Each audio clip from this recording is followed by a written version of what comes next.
Hi hello ಸ್ನೇಹಿತರೆ, ಎಲ್ರಿಗೂ ನಮಸ್ಕಾರ. Welcome back to my mini vlog. 2.5 ತಿಂಗಳ ನಂತರ ಇವತ್ತು ನನ್ನ ಫ್ರೆಂಡ್ ಮನೆಗೆ ಹೊರಟಿದ್ದೀನಿ. ಸೊ ನನ್ನ ಫ್ರೆಂಡ್ ಡೆಲಿವರಿ ವ್ಲಾಗ್ನ ನಾನು ಆಲ್ರೆಡಿ ಶೇರ್ ಮಾಡ್ಕೊಂಡಿದ್ದೆ. ಅದಾದಮೇಲೆ ನನ್ನ ಫ್ರೆಂಡ್ನ ನೋಡಬೇಕು ಅನ್ನೋದಕ್ಕಿಂತ ನನ್ನ ಫ್ರೆಂಡ್ ಪಾಪನ, ಅಂದರೆ ನನ್ನ ಮುದ್ದು ಸೊಸೆನ ನೋಡಬೇಕು ಅಂಥೇಳಿ ತುಂಬ ಸಾರಿ ಅಂದ್ಕೊಳ್ತಾ ಇದ್ದೆ. ಬಟ್ ಮಕ್ಕಳದ್ದು ಎಕ್ಸಾಮ್ಸು ಅದು ಇದು ಕೆಲಸದ ಮಧ್ಯೆ ನನಗೆ ಹೋಗೋದಕ್ಕಾಗಲೇ ಇಲ್ಲ.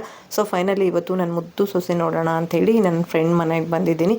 ಇಲ್ಲಿ ಬಂದು ಸ್ವಲ್ಪ ಕೈಕಾಲು ಮುಖ ಅದೆಲ್ಲ ತೊಳ್ಕೊಳ್ಳೋ ಅಷ್ಟರಲ್ಲಿ ಚಿತ್ರದುರ್ಗದ ಗ್ರಾಮ ದೇವತೆ ಆಗಿರ್ತಕ್ಕಂಥ ಬರ್ಗೇರಮ್ಮ ತಾಯಿದು ಮೆರವಣಿಗೆ ಬಂದಿತ್ತು. ಅಂತಂದರೆ ದೇವರ ಮೂರ್ತಿನ ಹೊತ್ಕೊಂಡು ಎಲ್ಲ ಕಡೆ ಹೋಗ್ತಾರಂತೆ. ಸೊ ಈ ದೇವರ ಎದುರುಗಡೆ ನಾವು ಕುತ್ಕೊಂಡಾಗ ಈ ದೇವರ ಪಲ್ಲಕ್ಕಿ, ಸೊ ಈ ದೇವರ ಮೂರ್ತಿ ಏನಿದೆ ಅದು ನಮ್ಮನ್ನು ಸುತ್ತ ಹಾಕುತ್ತೆ ಅಂತ ಹೇಳ್ತಾರೆ. ಸೊ ಅದು ನಂಗೆ ವಿಡಿಯೋ ಮಾಡೋದಕ್ಕಾಗಲಿಲ್ಲ, ಯಾಕೆಂದರೆ ಅಲ್ಲಿ ಹೋಗ್ಬಿಟ್ಟು ನಮಸ್ಕಾರ ಮಾಡ್ಕೊಳ್ತಾ ಇದ್ವಿ. ಸೊ ಅಷ್ಟರಲ್ಲೇ ಅದು ಸುತ್ತ ಹಾಕಿತ್ತು, ಹಂಗಾಗಿ ವಿಡಿಯೋ ಮಾಡೋದಕ್ಕಾಗಲಿಲ್ಲ.